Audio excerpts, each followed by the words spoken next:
अस्सलाम वालेकुम फ्रेंड्स, कैसे हैं आप सब लोग। तो आज मैं शेयर करूँगी आपके साथ बहुत ही खुशबूदार और खिले खिले चावल के साथ बनने वाला मज़ेदार आलू यखनी पुलाव की रेसिपी। बहुत आसान है बनाना और खाने में ये बेहद ही मज़ेदार होता है। वीडियो में मैं आपके साथ सारे मेजरमेंट्स बताऊंगी, जिसकी वजह से चावल ना तो टूटेंगे और ना ही चिपके चिपके बनेंगे। तो एक बार रेसिपी को देखकर इसको बना के ज़रूर देखिएगा, मुझे उम्मीद है आप लोग को बहुत पसंद आएगी। तो चलिए ये मज़ेदार सी और आसान सी रेसिपी देख लेते हैं।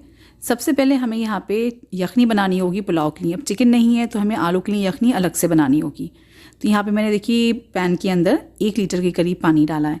यहाँ पे मैंने आधा किलो चावल लिए थे, 2 कप चावल है मेरे पास, तो मैंने यहाँ पे 4 कप के करीब पानी डाला था। अब यखनी वाली खुशबू देने के लिए इसमें हम डालेंगे साबुत धनिया, सौंफ, जवित्री, लौंग, दालचीनी, काली इलायची, बादियान का 1 फूल है और काली मिर्च है। इंग्रेडिएंट्स की लिस्ट मैं आपको नीचे हमेशा डिस्क्रिप्शन बॉक्स में दे देती हूँ। 1 से 2 बार रेसिपी देख लें, समझ लें, फिर नीचे से आप स्क्रीनशॉट लेके आराम से बना सकते हैं। साबुत मसाले डालने के बाद इसमें हम डाल देंगे प्याज, हरी मिर्च, अदरक और लहसुन, और साथ में हम डालेंगे इसमें नमक। यहाँ पे मैंने अभी 2 टीस्पून नमक डाला है यखनी के हिसाब से। जब चावल डालेंगे तब उस टाइम पे उसको टेस्ट करके एडजस्ट कर लेंगे। अब आपने इसको ढक के मीडियम फ्लेम पे तकरीबन 12 से 15 मिनट के लिए पकाना है। इतनी देर में सारे मसालों की, लहसुन अदरक की अच्छे से खुशबू जो है ना ये पानी में एब्जॉर्ब हो जाएगी।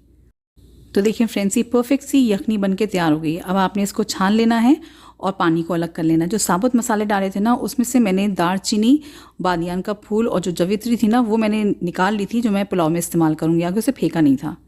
अब पुलाव बनाना शुरू कर लेते हैं। तो सेम पैन के अंदर मैंने देखिए यहाँ तेल डाला है। तेल मैंने भी आधे कप से थोड़ा कम डाला है, क्योंकि मैंने आगे देसी घी इस्तेमाल करना है। अगर आप देसी घी नहीं डाल रहे हैं तो आपने पूरा आधा कप तेल लेना है, क्योंकि पुलाव सूखा सूखा अच्छा नहीं लगता है। अब इसके अंदर हम डाल देंगे प्याज। एक मीडियम साइज़ की प्याज को बारीक स्लाइस करके इसमें डाला है।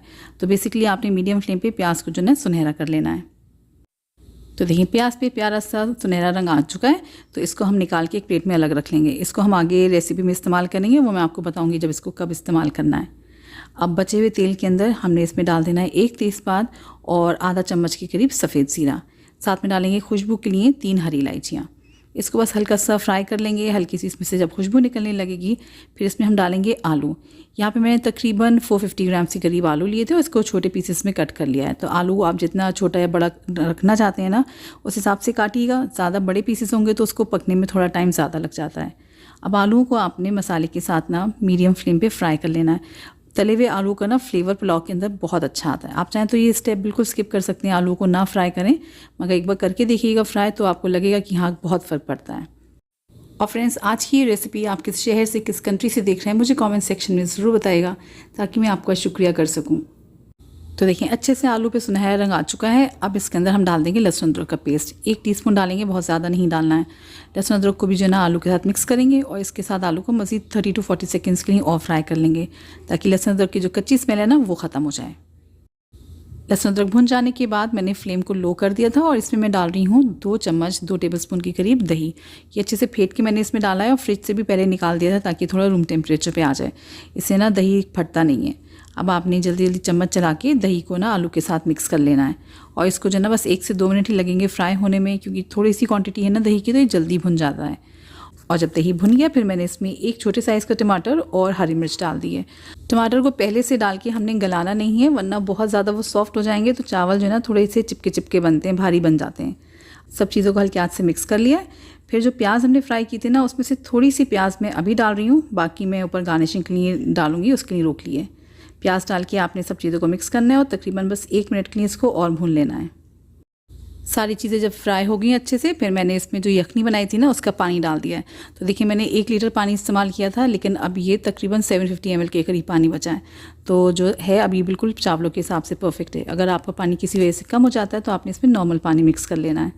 साथ में डालेंगे खुशबू के लिए हरा धनिया। फिर इसको ढक के जो है ना हमें तकरीबन 8 से 10 मिनट के लिए पकाना है, ताकि आलू जो है ना अच्छे से गल जाएँ। तो फ्रेंड्स, आलू को पकते हुए यहाँ तकरीबन 10 मिनट हो चुके थे। मैंने चेक किया है तो ये तकरीबन 90% गल गए हैं। अब इसमें हम डाल देंगे चावल। ये मैंने बासमती चावल लिए थे, जिसको आधे घंटे के लिए भिगो दिया था। और अगर आप सेला चावल से पुलाव बना रहे हैं तो आपने उसको कम से कम 1 से 1.5 घंटा ज़रूर भिगो देना है। सब चीज़ों को हल्के हाथ से मिक्स करने के बाद नमक चखा मैंने थोड़ा सा कम था तो इस पॉइंट पे एडजस्ट कर दिया है, 1 टीस्पून और डाला है। फिर डालेंगे खुशबू के लिए आधा चम्मच गरम मसाला पाउडर और सब चीज़ों को दोबारा से मिक्स करके इसको ढक के पकाएंगे मीडियम फ्लेम पे तकरीबन 7 से 8 मिनट के लिए। तो फ्रेंड्स, चावलों को पकते हुए यहाँ तकरीबन 8 से 10 मिनट हो चुके थे और मैंने बीच में एक बार भी इसकी लिड नहीं हटाई थी। अब आपने हल्के हाथ से चावलों को मिक्स कर लेना है। इसमें जो हल्का सा पानी है उसमें दम पे लगाने के लिए बिल्कुल परफेक्ट है। और अब इसके ऊपर जो बची हुई प्याज थी ना, वो मैंने लेयर कर दी है और थोड़ा सा इस पर डालेंगे खुशबू के लिए देसी घी, क्योंकि मैंने तेल की क्वांटिटी थोड़ी कम रखी थी। और घी डालने के बाद आपने इसकी लिड लगानी है और लो फ्लेम पे आपने इसको 10 मिनट के लिए दम पे पका लेना है। और देखिए 10 मिनट बाद जब आप लिड हटाएंगे ना, तो इसकी पूरी खुशबू जो है ना घर में महक रही होगी, इतना खुशबूदार बन के तैयार होता है। फ़ौरन चम्मच मत चलाइएगा, 2 से 3 मिनट वेट करने के बाद हल्के हाथ से चावलों को मिक्स कर लीजिएगा और ये खुशबूदार मज़ेदार आलू पुलाव बन के तैयार हो चुका है। इसको आप लहसुन की चटनी के साथ, प्याज टमाटर की चटनी के साथ, कचुम्बर के साथ एंजॉय कर सकते हैं। रायते के साथ भी बहुत मज़े का लगता है। तो उम्मीद करती हूँ आज की रेसिपी आपको पसंद आई होगी। पसंद आई तो उसको लाइक, शेयर और चैनल को सब्सक्राइब ज़रूर कर दीजिएगा।